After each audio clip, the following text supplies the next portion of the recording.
you once again tonight to this live session. Okay, I think I have enough lights. Okay, I want to welcome you on YouTube too. If you are joining me, whether on Facebook or on YouTube, just say hi, so that I will know that you are here with me. Okay. Oh,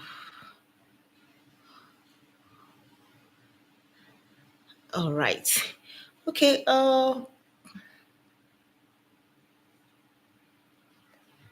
I lost my connection on Facebook. I'm trying to go to connect back.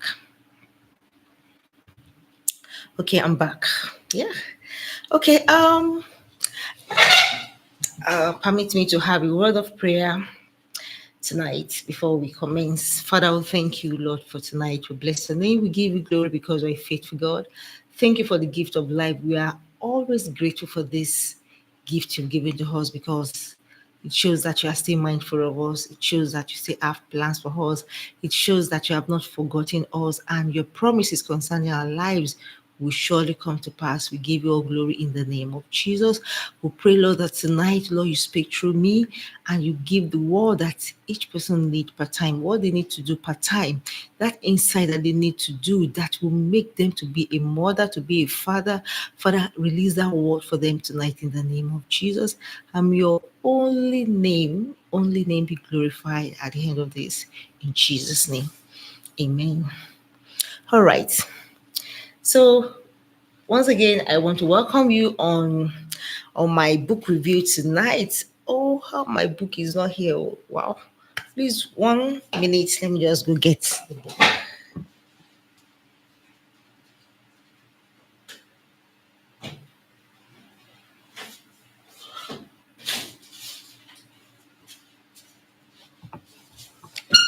Thank you. I'm back. All right. Okay, so this is what I've been doing for the past. This is for the past eight. No, for the past 9 weeks. Yes, it's been 9 weeks that I've started this book review, and wow, it's been an awesome journey so far, so good, and I'm so grateful to God for it. And if one way or the other, this book review, what I've been sharing has really blessed you, just drop it in the comment section and let me just know that this has really blessed you. In case you miss any of this, you can just go to my YouTube channel at Olugumi. Just come here, or you go to my Instagram page at Couples Waiting Room. Yes, that's my fertility support group on Instagram. Just go check it there, and you can just watch the replay. So today, I'm going to start on understanding infertility in women. We talked about infertility in men last week, so we started infertility in women, and I know there are a lot of women that really want to really learn this, but I will indulge our men to also learn things about infertility. Don't say it is women's thing. Infertility is not gender based. It could be the male or the female that's having the challenge. So please, I would advise both husband and wife to go for check to really understand what is going on with their body. So you can just go check that on my page. Okay. All right. So before we go on, as usual, I always have some fertility boosters which are in my book here, and I'll just read some. So the first one here is take some time for yourself and make sure that you focus on winding down at the end of every day. Allow yourself half an hour every evening to relax your body and mind, whether that take a bath, reading a good book, or exercise. When the mind is settled, it helps you to process yourself, because the brain is very important in fertility. The brain is one of the key, is like the engine room for fertility, because it's the one that sends some signal, is one that sends some, so it releases some hormones that enhances fertility. So when your mind is unsettled, when your brain is not really, is distorted, as in you are worried about things, when the mind is not settled, it affects the brain and it affects every part of your body. So once this is not settled, it could affect conception from taking place. So please take time to focus, to wind down at the end of every day. Take time, ease yourself up. As a female, as a woman, our body is very complex. I could be biased here because I'm a woman myself. So I know we women, we are very delicate being, and the way God created us, He created us with very special care, such that we need to really take extra time to take care of our body. Yes, because our body is the one that, it's the male that I was talking about it last week, that for every child we birth, our husband has been the one carrying that child, that seed, for a very long time. They've carried the seed in their loins for a very long time. And during fertilization, they now transfer that seed they've been carrying, they transfer it to us, the wives, so that we can consider, so that we can now, we create, we have that, God has given us that body, that should I call it a factory where the production takes place. You carrying the sperm for years cannot just bring a baby, but you need another body. You need another compartment where some processes can take place, which is why you need a woman in your life. So being a man alone can't make a baby, so you need a woman. So God has created us, specially given us that womb. That's why they call us, I could say, that's why they call us woman, womb man. That is, we are a man with a womb. That womb makes us special. So as a woman, that womb has made you special. When you look at the structure of a woman, you see that it's very, very delicate. I'm going to just have a pictorial as the structure of how the womb looks like, and how fertilization takes place in our body. So you need to really take care of that body, take care of your mind, as it ease up stress, because these are the things that could affect fertility. So if it's just to go for a spa, just go to somewhere maybe that has nature, somewhere that could make you relax. Maybe you need to just visit someone, just go to cinema, watch movie, as in read a good book, exercise, listen to good music, listen to messages. That's what I've been doing. I don't know, maybe any one of you have heard my declaration I've been making every Monday morning, declaration for fertility. These are the things that you need to really equip yourself with. Things you hear, things you see, these are the things that will determine what you think about. And once you feed yourself, once you feed your mind with positive things, this affects your general well-being. So take time for yourself, take care of yourself, take care of your body, eat good food, eat healthy food. I've been hammering on this: healthy food, healthy lifestyle. Your lifestyle matters. Exercise, mild exercise. So that's the first one. Then the second one: men and women are advised to avoid tight clothes, as it could damage the sperm cells in men, and vaginal environment discovered in okay and vaginal environment. I talked about that last week, that men should avoid, even men and women, are this environment, the private area needs to be very hairy, because it needs that breeze that enhances here to flow in naturally, so that there's no heat. The heat can affect sperm cell, it can damage sperm cell. So we are encouraged that we should let hair flow through, a breeze flow through a private area easily. Don't wear a very tight undies, don't wear tight boxer or tight panties. So wear something very hairy. So this enhances conception. It gives the P area a very conducive environment for fertilization to take place. So go to the doctors. It's a good idea to book an appointment with your doctor to have a genital urinary checkup when you decide to try for a baby. So this will be able to rule out any major factors affecting fertility, like sexually transmitted diseases which show no symptoms, and flag up any other potential problem. So it's always important for you to go for checkup. Both of you, both male and female, go for checkup. It's very, very important. Okay, so let's go. Understanding infertility in women.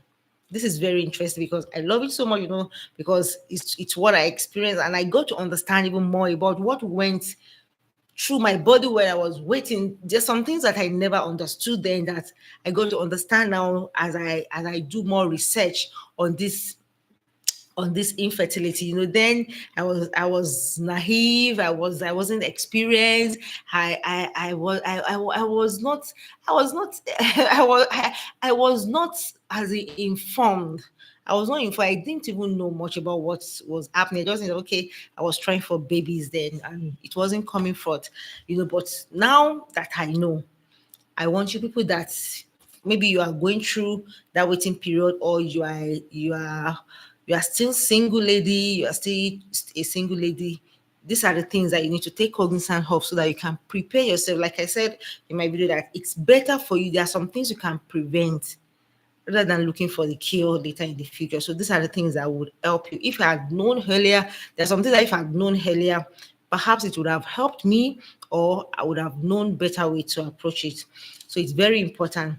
So understanding infertility in women, fertility for women relies mostly on ovaries releasing healthy eggs. The reproductive tract must allow an egg to pass into the fallopian tubes and join with the sperm for fertilization. The fertilized egg must travel to the uterus and implant securely in the uterine lining. All these processes must occur for pregnancy to be indicated. Before you can say, okay, you are not you are not fertile. Before you can say that, okay, I'm infertile, you must have passed through these three major tests. Number one thing is you must have unprotected sex with your partner. Unprotected sex. You can't be saying, okay, you want your partner to use protection before having being intimate with you. No, you must have unprotected sex with your partner. That's the first thing you must consider. Have unprotected sex with your partner. Then you must be meeting with your partner at least 3 times in a week. Yes, 3 times in a week. If you know you are trying for babies, I know there might be times that, okay, you are tired. There might be times that, okay, you are busy, or there might be times that maybe either of you travel or you are not around. But once you know you are trying for a baby and you are staying around, I've I don't want to use the word have sex, make love with your partner at least 3 times in a week. Yes, make love with your partner. So that, I've talked about that earlier on when I was discussing about how to build I think, is it how to build a positive mental health while waiting, or yeah, I think, yes, roles of each partner while waiting. So having baby is beyond just getting intimate with your partner. You need to get to a level whereby you don't just see making babies as, okay, let's just have sex, and once you are done you just get out of it. You need to make love with your partner. You need to enjoy it. So don't make it look like, oh, I'm just trying to endure. Okay, just come and do what you want to do and go. At least all the one you've been doing, we've not seen any result. No, by the time you understand that sex is beyond just you, your partner coming into you and coming out, then you will see it as something that is enjoyable and not something that you need to endure. When you see sex as something that you are enduring, then it looks like you are it looks like you are being yeah. Sorry, somebody is distracting me on YouTube with the response there. So it makes it look like, okay, you are just trying to, let's just do it so that we just have the baby. Once you see that, okay, it's something that you enjoy, then even if your partner comes to you every day, you won't see it as if it is duty, because number one, you have met the requirement of, okay, you are with somebody that you love. You're with somebody that you've decided that, okay, I want this person to be the father of my children. I want this person to be the mother of my children. I love this person and I want to get intimate with the person. So when the person even asks for it, it's not, I've talked about this. You can just check some of my video. I've talked about it. Okay, you want to be intimate with your partner, and your partner is not really in the mood. Why is she not in the mood? Why is he not in the mood? What are the things that are happening? There are so many things that could get someone worried. There are so many things that could get either of the spouses disturbed or worried. But you as a person, whether the male or the female, you should be able to come to a point whereby you really understand what your partner is going through. And I believe that sex is one of the ways that makes that makes us, it's one of the things that gets someone, out of a kind of, it takes you to a realm whereby you forget some things you're going through. It takes you to a realm whereby you forget, the hormones that are released during sex making, during sex, love making, during sex. There are hormones that makes you forget. It takes you to a realm of, that excitement, that ecstasy that makes you feel like, oh, you're on top of the world. Okay, there's no problem. You don't even have any problem. So once you understand this, it helps you to, it creates that connection between you and your partner. So once there's connection between the two of you, you begin to long for each other. You begin to desire to be around each other. You don't see sex as something that is punishment. So always understand your partner beyond sex making. If your partner is not into you, then you can't enjoy the sex yourself as a man or as a woman. If your partner, if you are trying to, maybe you see it, you are forcing it on the person. And doctor have said we should be making love, we should be having sex 3 times a week. You have to do it. Even if it can be more than that. It depends on the connection between the two of you. It can be more. There's not too much of sex. There's not too much of having sex. It should be something that both of you would enjoy. So active sex 3 times minimum a week, unprotected sex for at least 1 year. Let me go back again. Active sex at least 3 times a week, unprotected sex, and having this for at least a year. Once you have done this successfully for a year and nothing is coming forth, then that's when you can now say, okay, for that time, you can be saying, okay, you are infertile. Then you might be considering some solutions or what to do. But you've not really tried. Maybe you waited for like 6 months, 7 months. Like I told you that, I wasn't aware of all this while I was waiting. But I think when we waited for like 6 or 7 months, that was where we started getting worried that, okay, what is happening? Okay, we started going for checkup to go see doctor and say, okay, what is actually happening? And we were doing series of tests. So it was after a year, because I waited for almost 2 years before I had my baby. So before then, we've been doing series of tests, and because we've passed that test, okay, we even though it wasn't 3 times a week, but at least we were having active unprotected sex for almost 7 months then. So these are the things that will make you know that, okay, you are infertile. So I want to draw something briefly so that you can just understand how fertility takes place in a woman. I don't know, maybe I can. Okay, let me just try to bring this like this so that people on YouTube can see what I'm drawing here. Okay.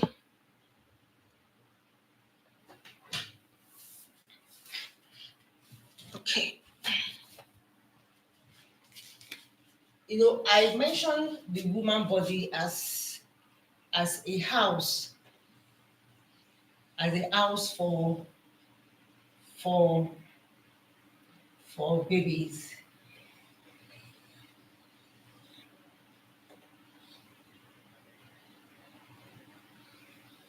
Don't mind my drawing.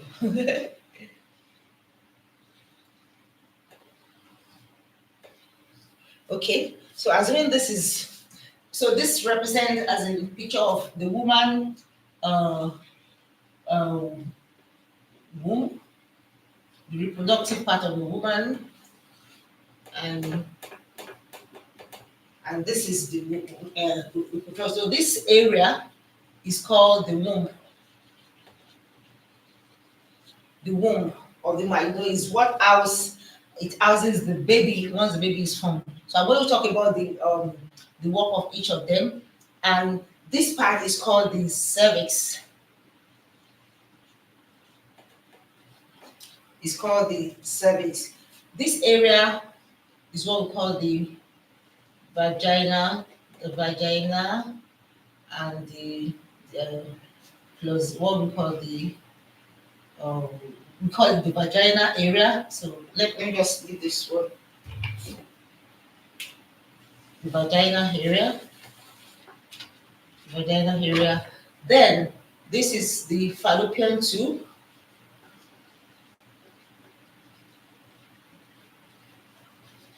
Fallopian tube. So we have here the ovaries. We have here the ovary, and this is the ova. So this is let's just say this is the picture of how the female womb looks like. I don't get the perfect picture, but I just want to do a description of how fertility takes place in a woman. So this area, the sperm, once there's ejaculation, sperm comes in through the V area. It comes in, and like over almost 25 billion of sperm comes in through here, and it passes through the cervix area.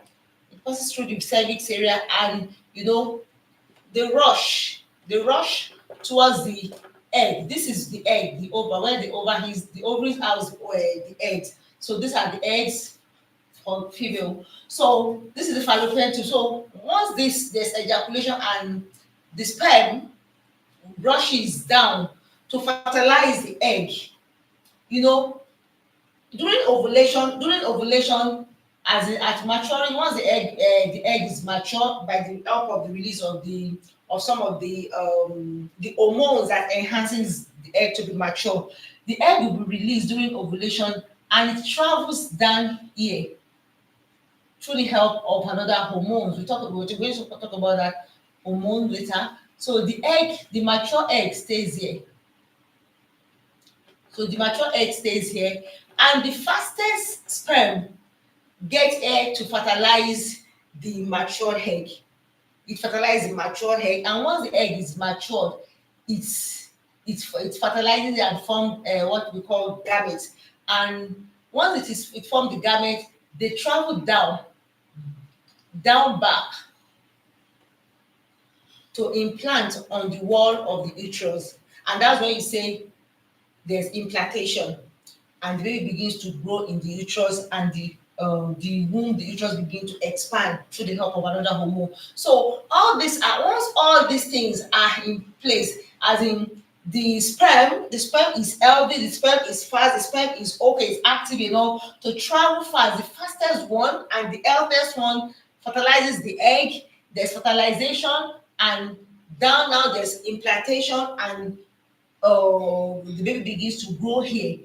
Once all these conditions are met, everything is okay. The egg is mature enough, the egg is healthy, there's release of egg here, there's fertilization here, there's implantation. Once all these things are in perfect shape, that means there is everything, all these factors here are they enhances fertilization for a woman.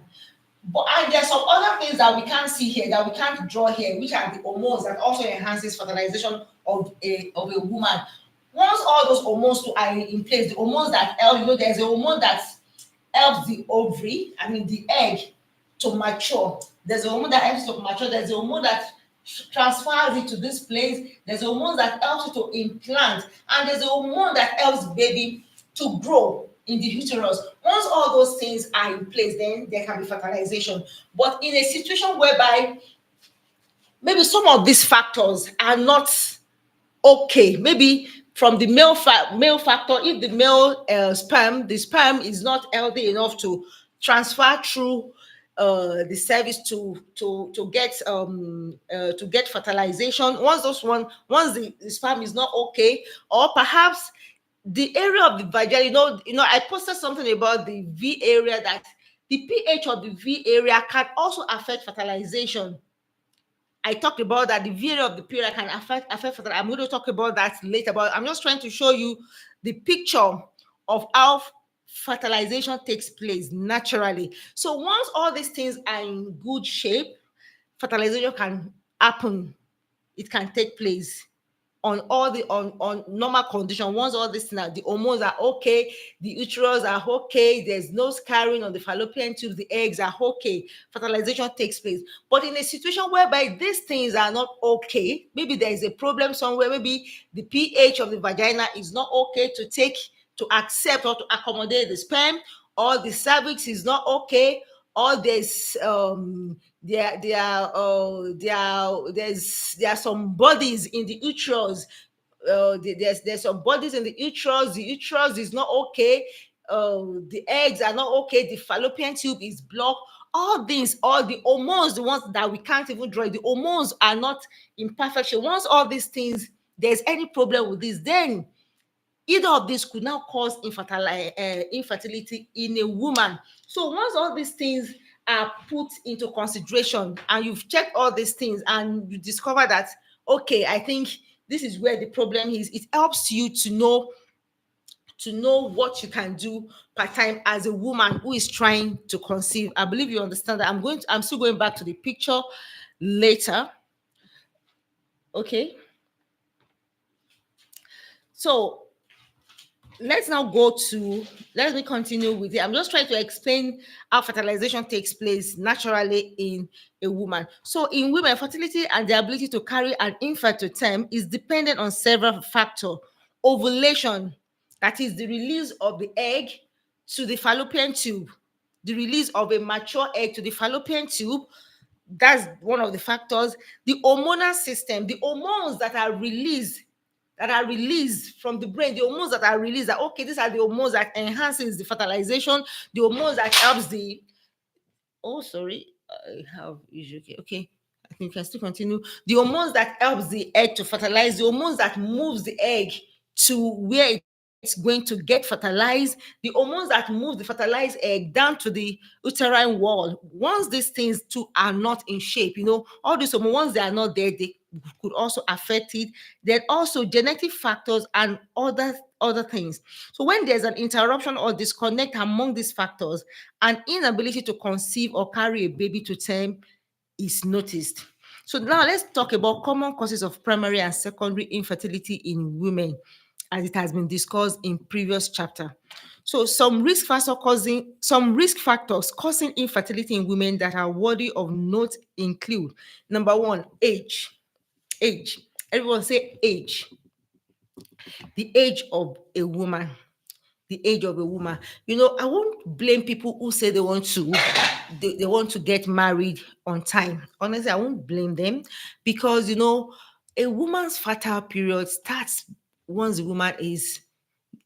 woman gets to puberty stage, 13 upward.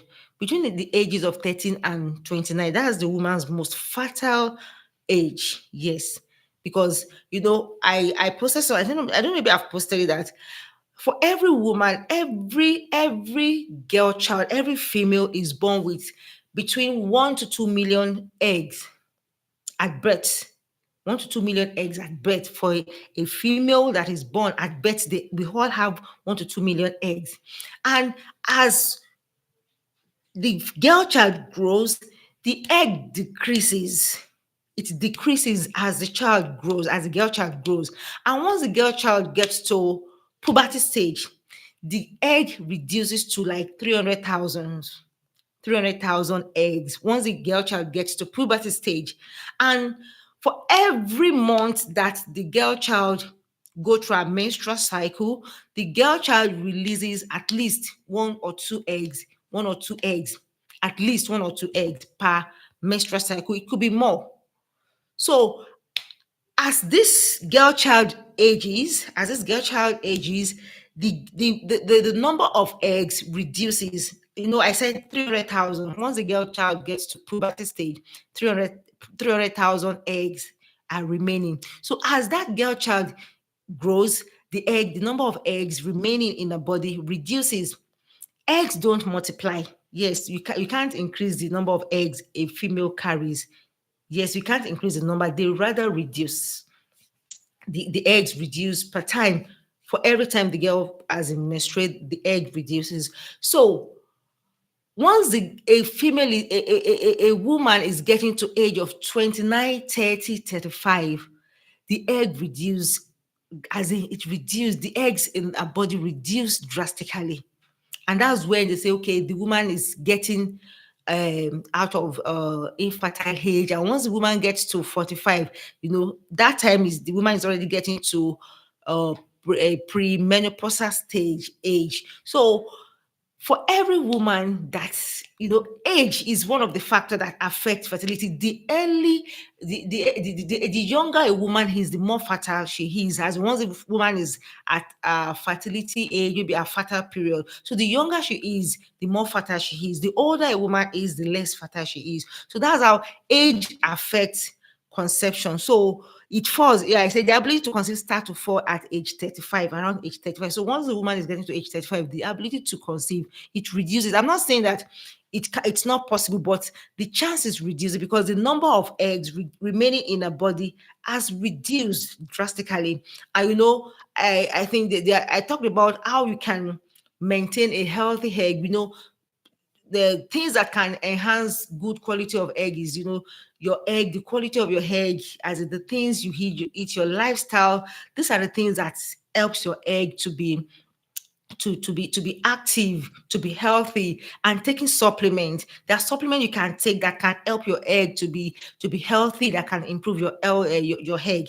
And there's something that people do now. They do egg freezing. Once your egg, if you have the ability, if you have the money, is very, very expensive though, but if you have the money, it's also advised that you can freeze your egg when there are still plenty. That is, you have plenty egg, you can freeze your egg. I think maybe it's around, is it 6 million or thereabout? I think I read it on the post, something that that's what they charge to freeze the egg. So you can freeze the egg till maybe you do that. Okay, you are not getting married now, or maybe a partner is not coming forth. You can freeze your egg till when you get married. So by that time, you can just go back to the egg bank, just tell them that you are ready for a baby, and the you still have your baby with your eggs. So it's possible for you to freeze your egg when your egg is still fertile. So another thing that could cause infertility in women is smoking. Lifestyle generally affect infertility in women. Smoking can affect infertility in women. It can affect your egg. It can affect the quality of your egg. It can even affect that of a man. It can affect the sperm quality of a man too. So smoking can affect infertility in women, affect the egg quality. It can affect the DNA of the sperm and of the egg. It can affect your hormonal system. It can affect your body, so it can affect your lungs. So these are the things that can affect your lifestyle. Alcohol, obesity, your weight, if you're on the big side, can affect your chances. Then your eating disorder too. So this thing can affect your fertility. Lifestyle generally, the kind of lifestyle you live can affect your fertility. And also, if you lack some vitamins in your diet, lack of folic acid, iron, zinc, vitamin B12 in the diet, too much or too little exercise, sexually transmitted disease, exposure to some chemicals such as lead, mental stress, and other lifestyle factors can also contribute to infertility in women. Yes, lifestyle. I talk about lifestyle. When you're exposed to some chemical as lead, mental stress, this can affect the quality of your egg. This is how much delicate your egg are and how much you need to really take care of your egg. There are some things that we do that we feel like, okay, it doesn't really matter. Your weight. This, as a single lady, don't say there are some things that you do and you feel like, okay, it doesn't really matter, but they really matter. Because if you have a lifestyle that is not healthy and you think you are not seeing the symptoms now, it might not really show forth now, but it might still show forth in the future by the time you are trying to have your baby, because it might have affected some things in your system. It might have affected some things in your private, in your reproductive organ, and you wouldn't know the effect of this thing until when you begin to try to have baby. So please, lifestyle is very important. So if you have some things that you need to work on now as a single lady, or maybe you've been trying to have baby, you need to work on this thing. Quit smoking, quit alcohol, eat healthy food. As an exercise, mild exercise is still okay for you. Then also medical conditions such as ovulation disorder. Ovulation disorder, this is very, very important. A lot of women have this ovulation disorder. you know Normally, every woman is supposed to ovulate. Every woman that is in a fertile age is supposed to ovulate. Every woman is supposed to ovulate, before, after your menstrual cycle. Once the egg has been released, and when there's no fertilization and the egg has been released, the 14 days after that, if you have 28 day calendar day, the mature egg is released. The egg is matured. The egg is mature, and it is released for fertilization. So the egg is released to the fallopian tubes, and it is ready for fertilization. So once in a situation whereby the egg is not mature, maybe the hormone that is supposed to the hormone that's supposed to make the egg to be mature is not released from the brain. That is the FHS, the follicle stimulating hormone. If it is not released and the egg is not mature, there's no way it can. There's no way the egg can be fertilized. And there's a situation whereby the hormone that's supposed to send they're supposed to send the mature egg to the fallopian tube. If that one too is not released, the egg, there will be accumulation of eggs. So the egg will just be getting mature without being released to the fallopian tubes.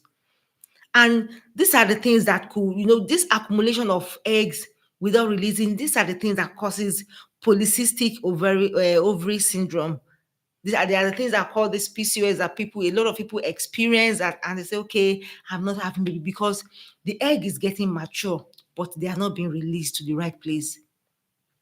So that's why all these things are very, very important in having a baby. Once there's ovulation disorder in a woman, it can also affect fertility. Because normally, once the hormone is not being released, the hormone that is supposed to do different, I think let me just see where I just put those things. Okay, okay.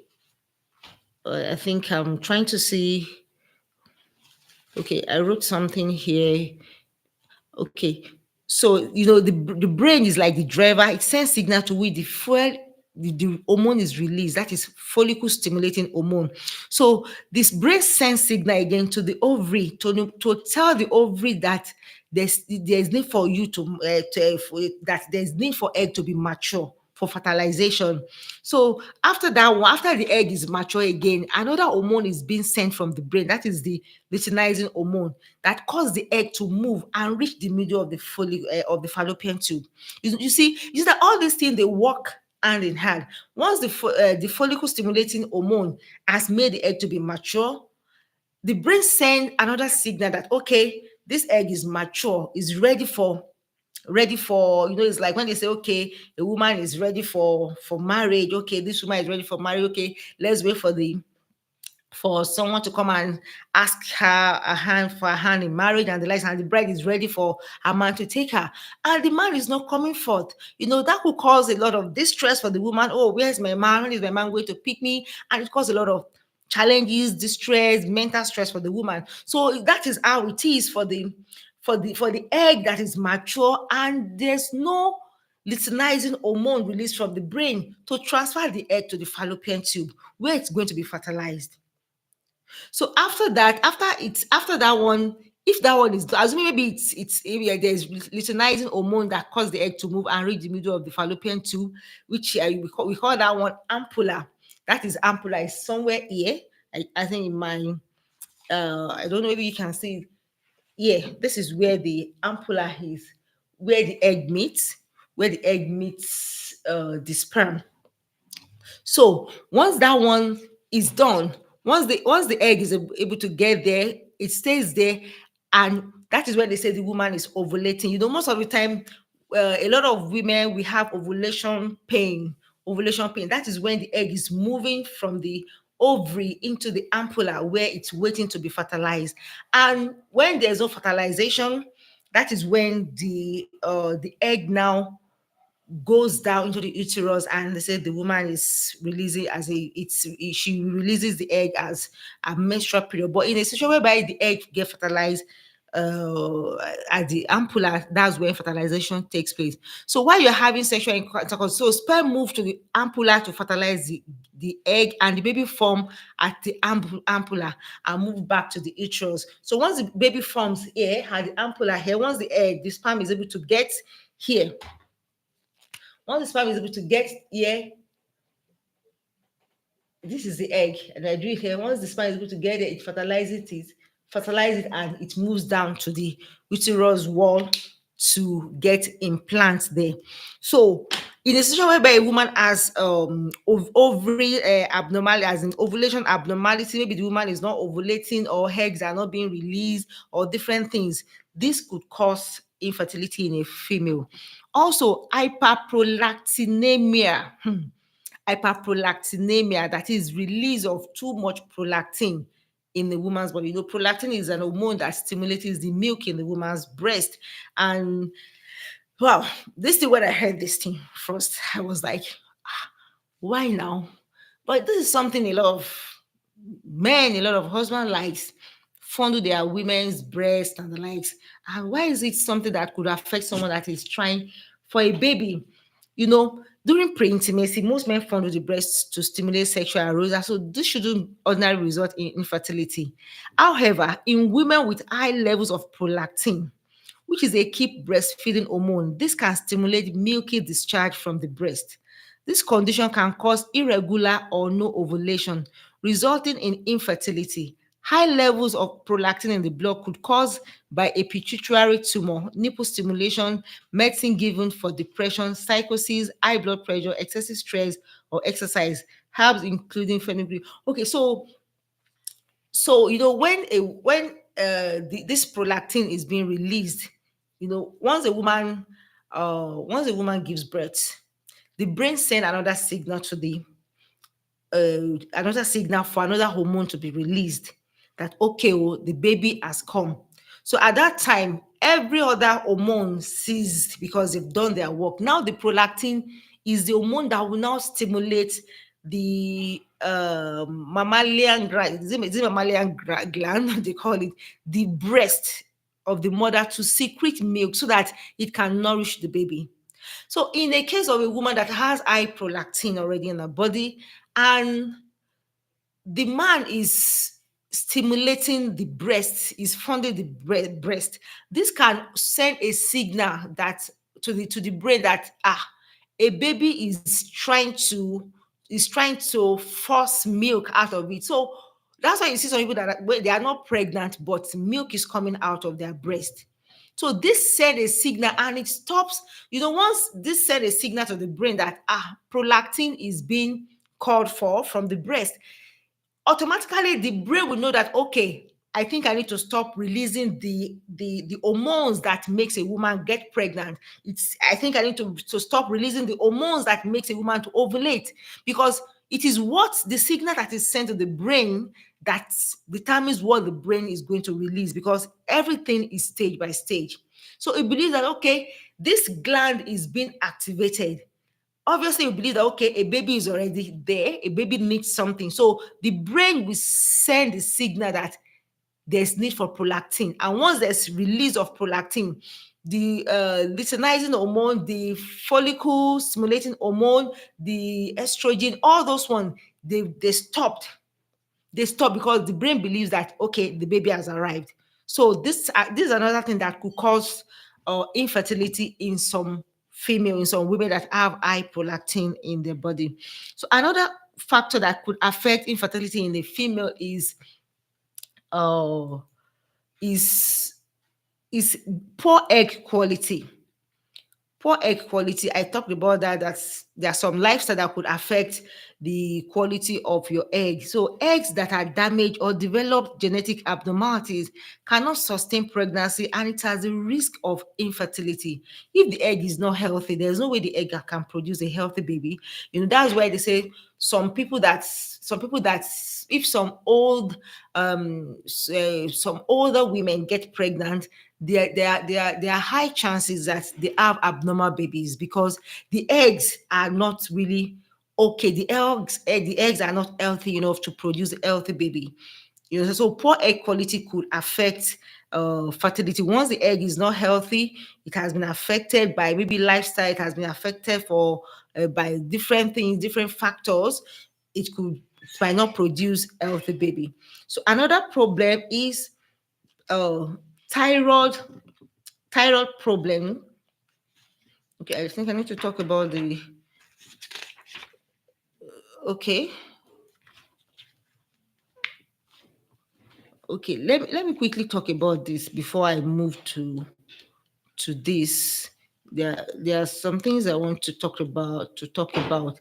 You see, most women, infection is one of the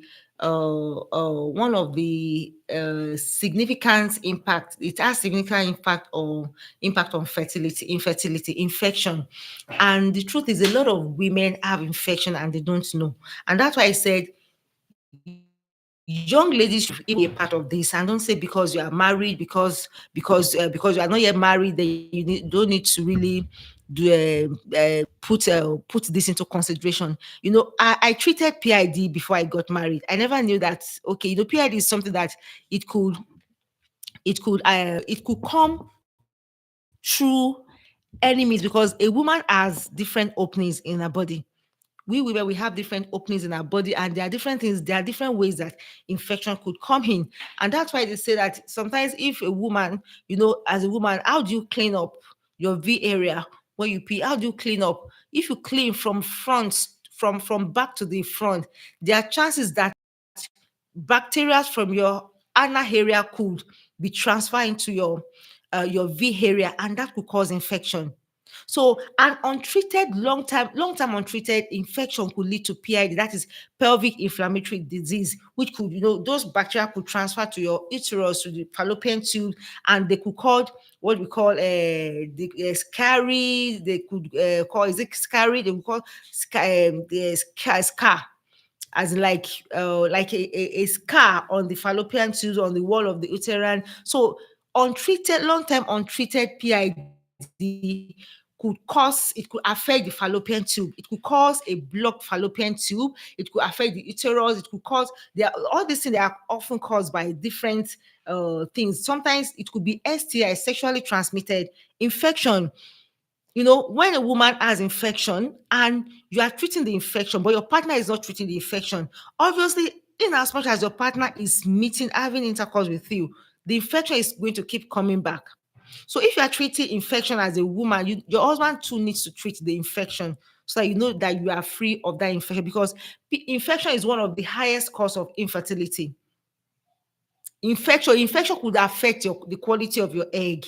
Infection could affect you in different areas. It could cause blocked tubes. It could cause, okay, scarring. That's the word I was looking for. It can cause scarring and damage of the fallopian tube. And once the fallopian tube is damaged, it's just like this. Let me just show you the picture again. Once, normally the egg is supposed to flow freely through the fallopian tube.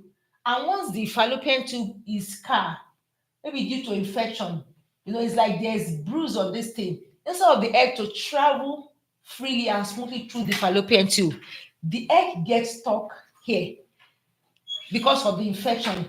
And for each month that an egg or eggs are being released, they get stuck here. So there are many eggs that are stuck here because they are not being released down to the uterus. And there are sometimes that could be carried even on the uterine wall. There are sometimes that the uterine wall to endometritis too. That's the thickness of the uterine wall. This too can also cause infertility in a woman. So, talking about infection has a very high risk of infertility in a woman. STI, sexual transmitted infection like bacterial vaginosis, BV, this can cause infertility, and they can impact infertility by affecting the cervical mucus and creating a hostile environment for the sperm. I posted something. Let me just talk about that briefly too before, because this is very important. Okay, I think I've talked about decline in air quality, risk in air quality. Okay, miscarriage risk also increase with age. Okay, yes, when a woman is, I talk when talking about the age, it's increase the chances of miscarriage. Okay, I want to talk about this. Okay, sorry, there's something I was looking for, talking about. I'm trying to explain the pH of the. Okay, I posted something about pH of the vagina can also cause infertility. Normally, the pH of the vagina is supposed to be between 3.5, 3 to 3.5, of to 4.5. Yes, that's the pH of the vagina, and the pH of the sperm is between 6.5 to 7.5. So because sperm survive more in an alkaline environment, but not too high alkaline. If the alkaline level of the sperm area is too high, it could damage the cell. And if it is in an acidic, in a too acidic environment, if it is in a very high acidic environment, it could also kill the sperm cell. So what do we now do? Now the vagina, the pH of the vagina is between 3.5 to 4.5. Yeah, I talked about that. The pH is between 3.5 to 4.5. And once there's fertilize is once there's ejaculation, the pH of the sperm is between 7.2 to 7.4. And once it reaches the vagina, the vagina is acidic itself. And that's why they also always encourage that, okay, don't use soap to wash your V area, because the soap is alkaline in nature. And by the time you use soap to wash your V area, it can mix that vagina area to become alkaline, which could damage the cell in the V area. It could damage the cell, it could cause infection.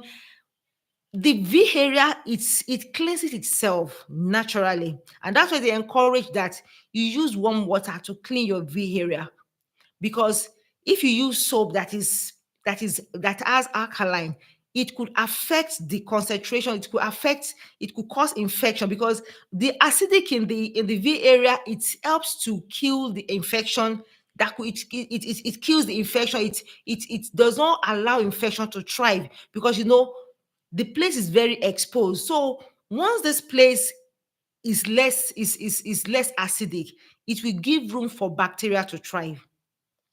So the V area needs to remain acidic. So once there's ejaculation and there's release of sperm that travels through the cervix, once it travels through the cervix, the pH increases. So once it gets to the vagina, once it gets to the cervix, it increases to 6.5 to 7.5.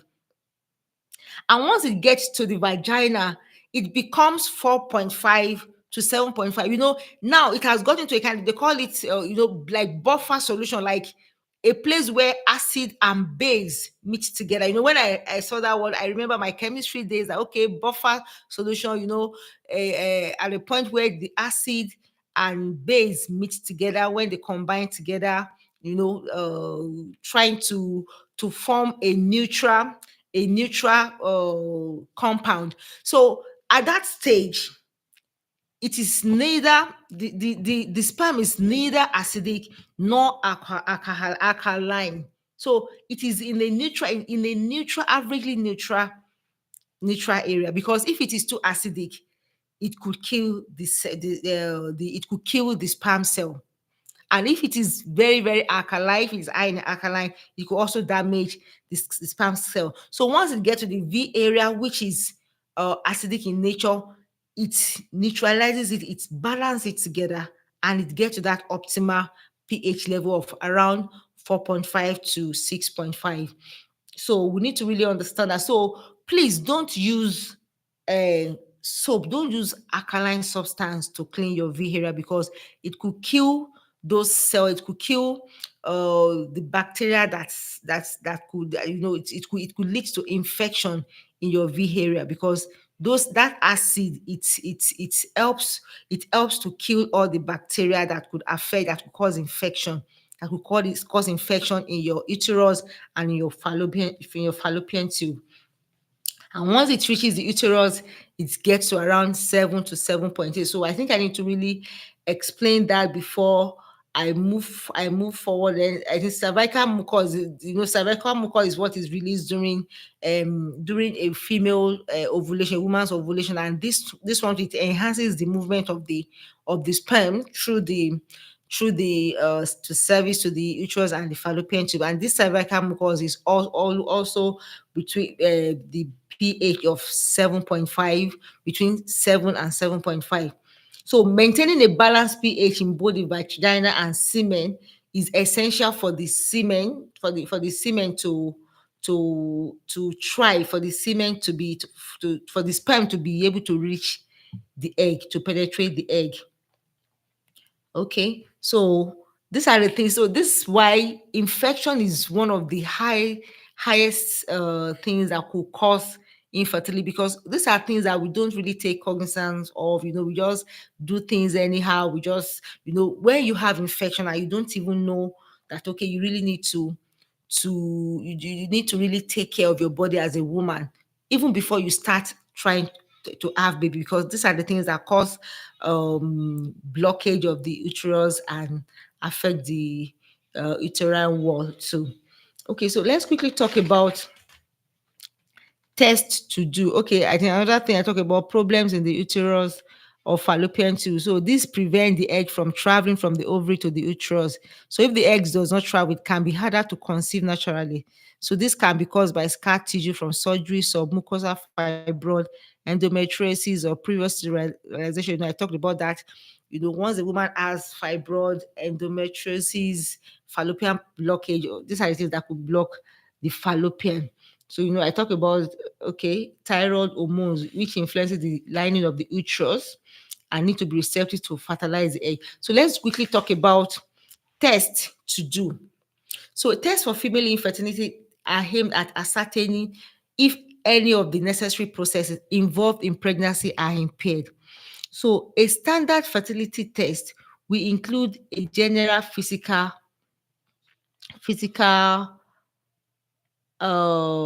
examination, including a regular gynecological exam. So the first one is ovulation test. So blood tests measure the hormone levels to determine whether the female is ovulating normally. Blood tests, when before a woman starts um waiting, or maybe even before you even begin to start trying to make babies, you need to test your hormonal level, whether you are ovulating or not.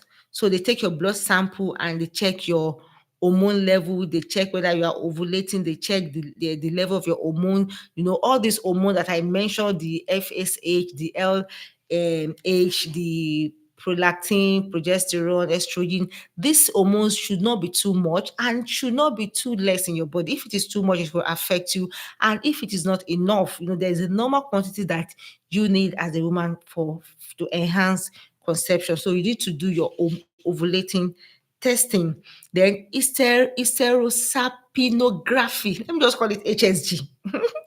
Because I didn't even know the full meaning when I did mine, but I knew that it was called HSG. This is when this evaluate the condition of the uterus and fallopian tubes, and it looks whether there's blockage in your fallopian tubes, and they transfer, they pass a tube through you, and they, with a fluid, they transfer a fluid to your uterus, to the fallopian tubes, to check if there's blockage. And the doctor has already told me that, oh, you are going to feel pain after this, and that if you feel pain, then then you are okay. He told me actually that if I really feel pain after a while, that it means I'm okay. But if I don't feel pain, then there's a problem. So that means if I feel pain, that means the fluid is able to pass through the fallopian tube, is able to pass through the ovary and the uterus, through the fallopian tube. it passes through it and come out. But if I don't feel the pain, that means my fallopian tube is blocked. That means the fluid is cannot pass through this place. So if a fluid can't pass through this place, oh, I need to charge my phone. 1 minute, please.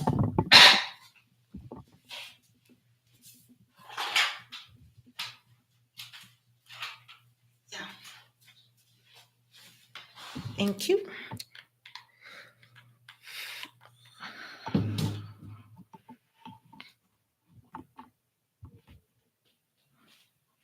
Okay. Okay. So if the fluid can't pass through this place, if it can, if they pass through they inject the fluid and it comes through here, and it passes through to the fallopian tube. If I feel the pain afterwards, according to the doctor, he said if I feel the pain afterwards, that means the f- the that means the fallopian tube is free, is not blocked. But if I don't feel the pain, that means the tube is blocked. So that was one of the tests. I can remember that test because I really felt pain for the test.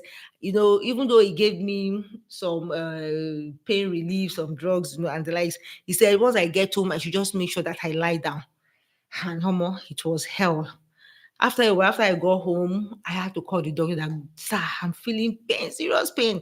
And he said, yes, it's better as you feel the pain that it shows that your fallopian tubes are okay. So these are other tests you can do as a female. It's painful, but it's very important for you to do it so that it can just take all the fears and doubts away.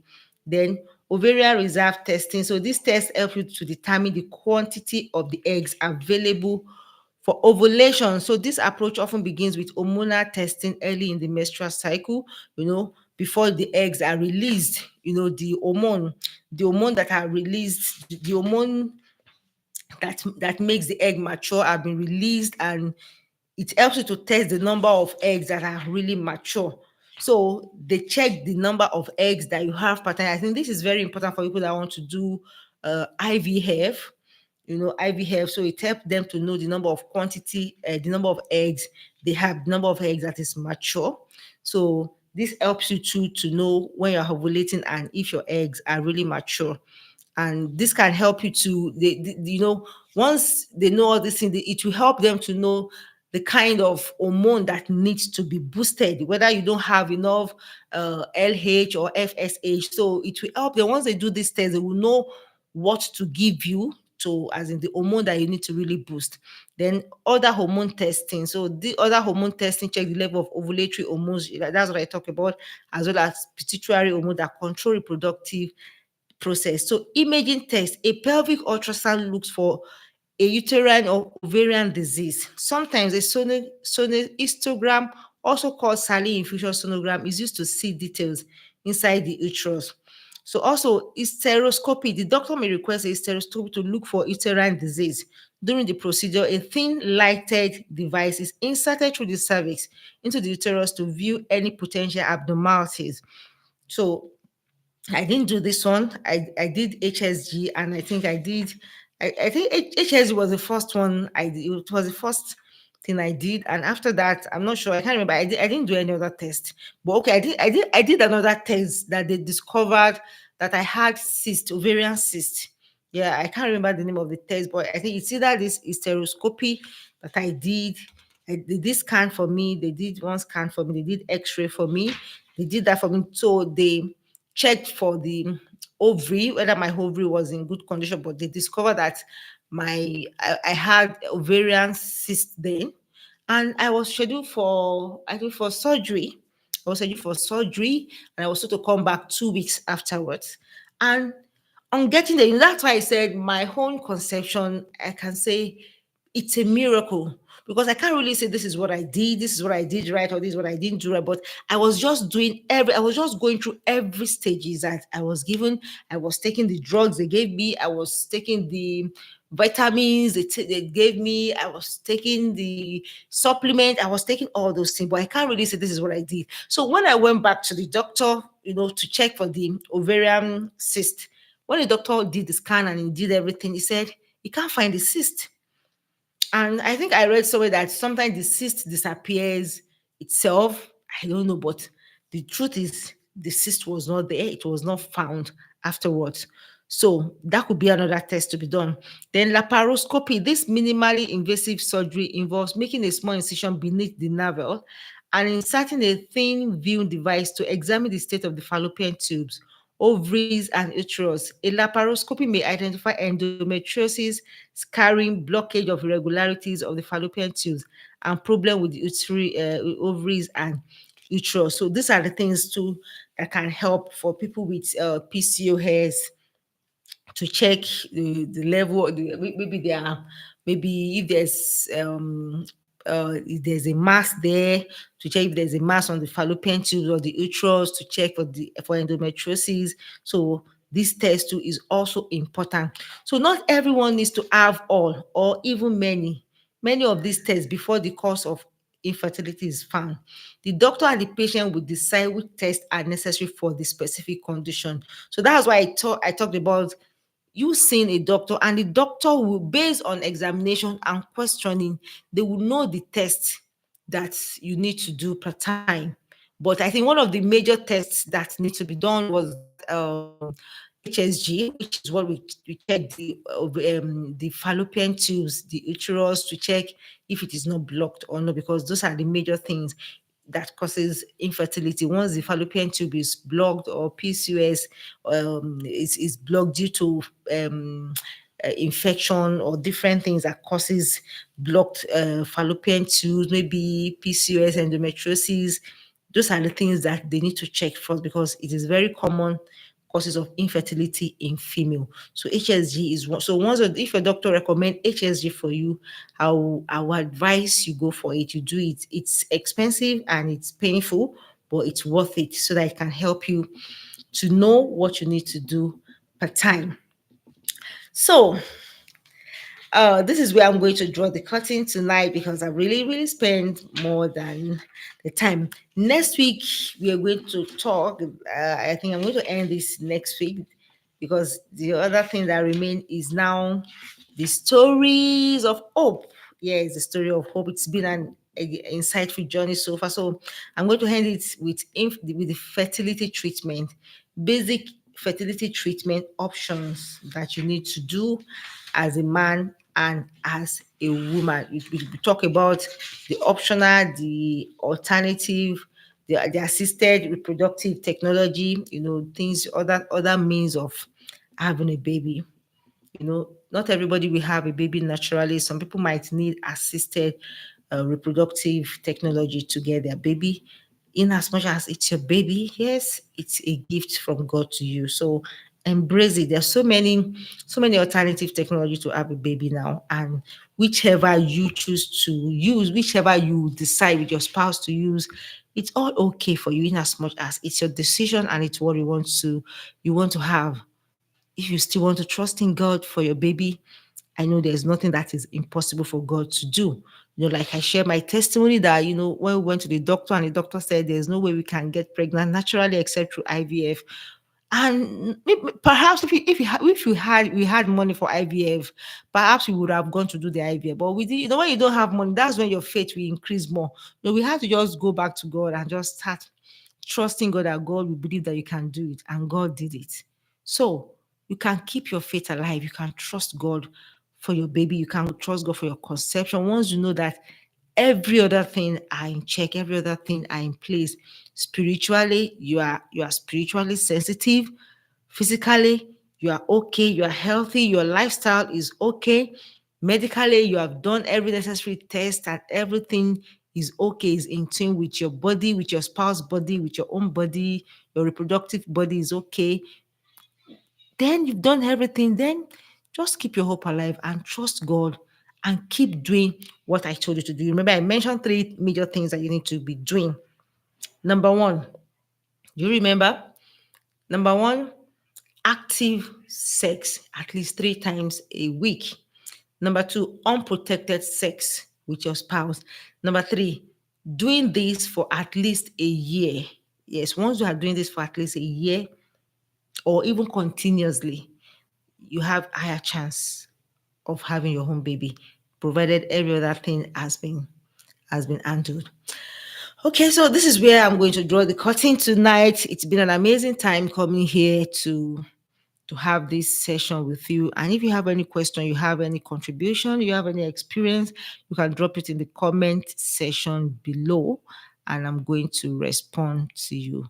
Thank you very much, and do have a blessed night. And I pray, I say this word of prayer to you, that the Lord Almighty will remember you. The Lord will give you your own testimony in the name of Jesus. The Lord will give you direction to know what to do, to know where to go, to know even the medical center you need to go part time in the name of Jesus. The Lord will help you to know the decision to make. Maybe there's a lifestyle you need to work on. Maybe there's something you need to do concerning yourself, concerning maybe your body, your mind. Maybe there's something you need to do. God will give you direction. Will open your eyes. Maybe there's a supplement you need to take. God will give you direction in the mighty name of Jesus. Thank you, faithful Father. In Jesus' mighty name, we have prayed. Amen. Thank you, and do have a blessed night. Bye.